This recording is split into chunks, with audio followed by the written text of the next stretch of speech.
আমি হচ্ছে লিবিয়া থেকে যারা গ্রিসের দ্বীপের মধ্যে আসে, যারা ক্রিতি আইল্যান্ডে আসে, আমার পিছনে যে সাগরটা দেখতেছেন এই সাগরটা কিন্তু হচ্ছে ভূমধ্য সাগর। তো এই সাগর দিয়েই কিন্তু মানুষ এই শহরে আসে। দেখেন এই শহরের মধ্যে সব থেকে বেশি থাকে হচ্ছে পাকিস্তানি মানুষ। তো তারা কিন্তু এই লিবিয়া সাগর পাড়ি দিয়ে আসে না, তারা হচ্ছে অন্যান্য দেশ বৈধভাবে বেশিরভাগ আসার চেষ্টা করে, তারপর অবৈধ আছে। কিন্তু এইটা যদি বলি, গ্রিসের ক্রিতি আইল্যান্ডে হচ্ছে লেরাপেত্রা শহর, যেটা হচ্ছে আপনার গ্রিসের মধ্যে সব থেকে বড় শহর, মানে সরি সব থেকে বড় দ্বীপ। এই দ্বীপের মধ্যে মানুষ আসে।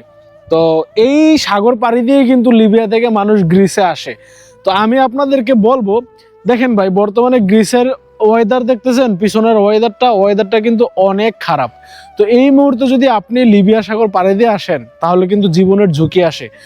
আমি কখনোই বলবো না যে আপনারা লিবিয়া সাগর পাড়ি দিয়ে আসেন, কারণ কি জীবন আপনার, রিস্ক আপনার।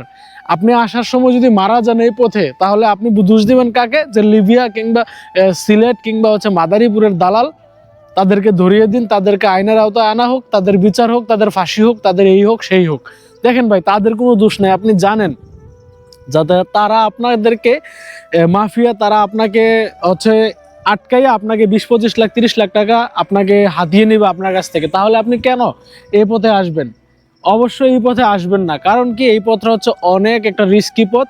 দেখেন আমি চাইলেও কিন্তু মানুষকে আনতে পারি লিবিয়া দিয়ে, কিন্তু এটা কিন্তু ভাই একটা খুব জীবনের বড় ঝুঁকি। আপনি তো চাইলে আসতে পারবেন, কারণ কি আপনি যদি ফেসবুকে কিংবা হচ্ছে আমার ভিডিও দেখেন, অনেকে যারা লিবিয়া থেকে আসছে কমেন্ট করছে, আপনি তাদেরকে জিজ্ঞাসা করে দেখেন তারা সমুদ্রপথে মানে কতটা কষ্ট করছে। তো যারা হচ্ছে লিবিয়া দিয়ে আসে, তাদের থেকে আমি যখন কাহিনীগুলো শুনি আমার গায়ের রুম খাড়া হয়ে যায়। তো আমি আপনাদেরকে বলবো, লিবিয়া সাগর পাড়ি দিয়ে কখনো গ্রিসে আসবেন না।